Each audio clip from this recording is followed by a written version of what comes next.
Bucktails have become a significant, if not the most significant tool in my fishing lure arsenal. And I get a lot of questions about it because I wrote the book on a book on bucktails, and so I naturally get a lot of questions about it at seminars and even on the beach.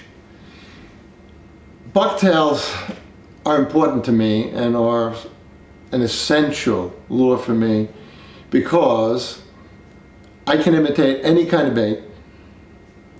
I can catch any kind of game fish under any kind of circumstances. I can fish them at any level in the water column. I can make them move in different ways. In other words, it's a very versatile lure.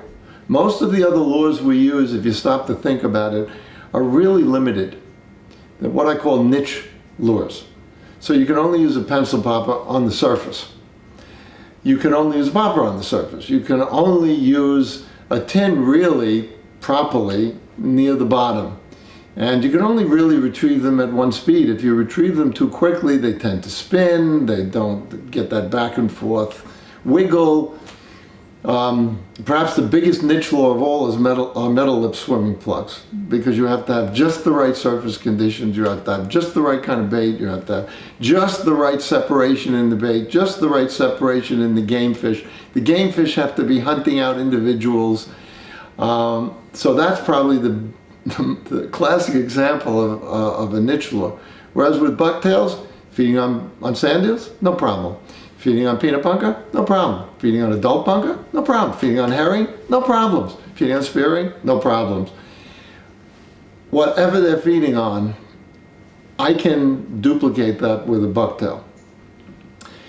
It amazes me how many people have problems with the bucktail. They think it's complicated. Actually, it's the simplest lure to use, because at its very basic use, you throw it out and you reel it back at a moderate speed. And so there is nothing mystical about it. It is not difficult to use, and yet I'm mystified by how many people have problems with it. And I think it goes back to, it doesn't wiggle, it doesn't pop, it doesn't appear to do anything. But actually, when used with the proper pork rind, and you were to view it under the surface, you would see that the hairs breathe, that is, they plump out and come down together in a compressed form, and the pork rind just kind of wiggles along. And so that is the action of the bucktail, and you don't need any dramatic action. So that's the motion. And I think that because it doesn't appear to wiggle a lot and pop and squirm and other things like that, people don't use it enough. They'll make a few casts. I'll ask them, did you try the bucktail? Oh yeah. How many casts? 3 or 4. No. If you want to get comfortable with a bucktail, you have to cast it all day long and experiment with it, slower, faster. What kind of bait? Back to the original idea of what's my approach to surf fishing? Well, in relation to the bait, in relation to the structure, in relation to that gives you the presentation.